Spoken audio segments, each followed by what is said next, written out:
Hi കൂട്ടുകാരെ, ഈ രാത്രി 1 മണി നേരത്തെ ഇത്രയും ആളുകൾ അടിമാലിൽ തടിച്ചുകൂടി പോലീസ് സ്റ്റേഷന് മുമ്പിൽ നിൽക്കണമെങ്കിൽ അതിന് തക്കതായ ഒരു കാരണമുണ്ട്. എന്താണെന്ന് വെച്ചാൽ നമ്മുടെ എറണാകുളത്ത് നിന്ന് മൂന്നാറിന് ടൂർ വന്ന ബസ്സാണ് കിടക്കുന്നത്. ആ ബസ്സിലുണ്ടായിരുന്ന ആളുകൾ അടിമാലിലൊരു ബേക്കറി കയറുകയും ബേക്കറി ഉടമയുമായിട്ടുള്ള എന്തോ കശപിശയ്ക്ക് ഇടയ്ക്ക് ഉടമയെ മർദ്ദിക്കുകയും ഉടമയുടെ ഭാര്യയ്ക്ക് മർദ്ദനം വെക്കുകയും ചെയ്തു. ഇത് ചോദ്യം ചെയ്ത നാട്ടുകാരെ ഇവർ ഉപദ്രവിക്കാൻ തുടങ്ങി. ഇത് വലിയൊരു വിഷയത്തിലേക്ക് പോകുന്നതിന് മുമ്പ് പോലീസ് വണ്ടി കസ്റ്റഡിയിൽ എടുത്തേക്കെന്നാണ് ഈ കാണുന്നത്. പക്ഷേ സ്റ്റേഷനിൽ വന്നപ്പോൾ രസം എന്താ, വണ്ടിയിലുള്ള സ്ത്രീകൾ പോലീസുകാരെ വണ്ടിക്കകത്തേക്ക് കയറ്റാനോ പ്രതികളെ പുറത്തേക്ക് വിടാനോ തയ്യാറാവുന്നില്ല. അതിൻ്റെ പേരിലുണ്ടെന്ന കശപിശയും കാര്യങ്ങളും. അപ്പോൾ ഞാൻ പറഞ്ഞു വന്നത് എന്താണെന്ന് വെച്ചാൽ, രാത്രി 1 മണി നേരത്തെ അടിമാലിൽ ഇത്രയും ആളുകൾ കൂടി ഇവർക്കെതിരെ പ്രക്ഷോഭമായിട്ട് വന്നിട്ടുണ്ടെങ്കിൽ നിങ്ങളൊന്ന് കരുതിക്കോ.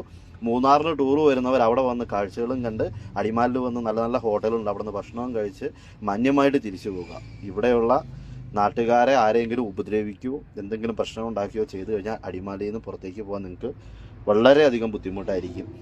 പല രാഷ്ട്രീയ പാർട്ടിക്കാരും പല ജാതി മതത്തിലുള്ളവരും ഒക്കെ ഇവിടെ ഉണ്ടാവും. പക്ഷേ എന്തെങ്കിലും ഒരു വിഷയം അടിമാലിക്കാർക്ക് വന്നാൽ എല്ലാവരും ഒറ്റക്കെട്ടായിട്ട് നിൽക്കും.